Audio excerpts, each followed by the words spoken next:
Assalamualaikum warahmatullahi wabarakatuh. Alhamdulillah, alhamdulillahi rabbil alamin, wabihi nasta'inu ala umurid dunya waddin, wassalatu wassalamu ala ashrafil anbiya'i wal mursalin, sayyidina rasulillahi ajmain, amma ba'd. Puji syukur kita haturkan kepada Allah Subhanahu wa Ta'ala karena telah melimpahkan rahmat, nikmat, taufik serta hidayahnya kepada kita semua, sehingga saat ini kita dapat melaksanakan kuliah sebagaimana mestinya, walaupun dalam keadaan online seperti ini. Selanjutnya, sholawat beserta salam tak lupa pula kita hadiahkan kepada junjungan kita, yakni Nabi Agung Muhammad Shallallahu Alaihi Wasallam, yang mana telah membawa kita dari zaman jahiliyah menuju zaman seperti yang kita rasakan pada hari ini. Baiklah, tanpa memperpanjang mukaddimah, langsung saja di sini kami dari kelompok 2 akan mempresentasikan hasil diskusi mereview jurnal. Di sini kami mereview jurnal yang berjudul Tafsir Al-Bawawi, Metodologi, Kelebihan dan Kekurangan. Jurnal ini ditulis oleh Muhammad dan Muhammad Lito Syahrum Arminsa.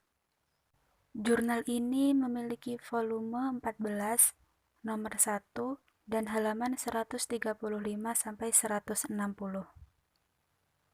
Tema dari jurnal ini adalah mengenal kitab tafsir yang lahir pada abad pertengahan Ma'alim At-Tanzil karya Al-Bawawi.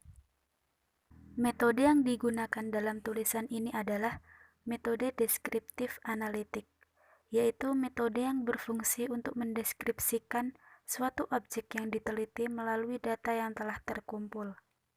Selanjutnya yaitu perdebatan akademik.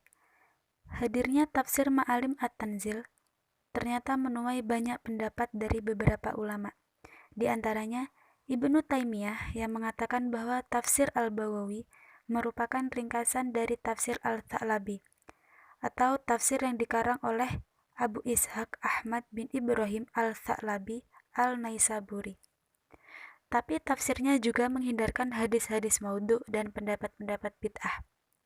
Sedangkan Al-Khazin dalam kitab Lubab Al-Ta'wil juga memberikan komentar, kitab Ma'alim At-Tanzil merupakan karangan yang agung dalam ilmu tafsir, yang mengumpulkan pendapat-pendapat yang benar, bebas dari pengaburan, pelencengan, dan pemalsuan. Kemudian, hasil penelitian dari mereview jurnal ini adalah antara lain biografi, langkah-langkah penafsiran, metodologi, karakteristik dan corak, kelebihan, dan kekurangan. Yang pertama yaitu biografi Al-Bawawi. Al-Bawawi memiliki nama panjang Al-Husain Ibnu Mas'ud Al-Bawawi. Ia lahir di Bausur pada bulan Jumadil Ula tahun 433 Hijriah. Al-Bawawi memiliki banyak julukan, salah satunya Zahir ad-Din, yang artinya penjelas agama. Dilihat dari kehidupan sehari-hari, ia merupakan seorang yang zuhud dan warok, atau menjauhkan diri dari perbuatan dosa. Ia tidak mengajar, kecuali dalam keadaan suci dari hadas ataupun najis. Yang kedua yaitu langkah-langkah penafsiran. Yang pertama, menyebutkan nama surat dan jumlah ayatnya. Yang kedua, menyebutkan apakah surat itu termasuk ke dalam surat Makkiyah atau Madaniyah. Yang ketiga, menyebutkan sebab turunnya ayat, jika ayat tersebut ada asbabun nuzulnya. Yang keempat, menjelaskan makna lafaz atau kalimat tertentu. Yang kelima, menyebutkan beberapa i'rab dari kalimat tersebut dan pengaruhnya terhadap makna. Yang keenam, menjelaskan berdasarkan pendapat ahli sunnah dan melakukan penolakan terhadap aliran lain.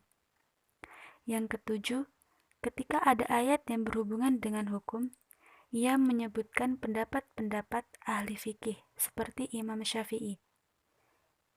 Yang kedelapan, untuk periwayatan, Al-Bawawi menyebutkan semua sanad periwayatannya.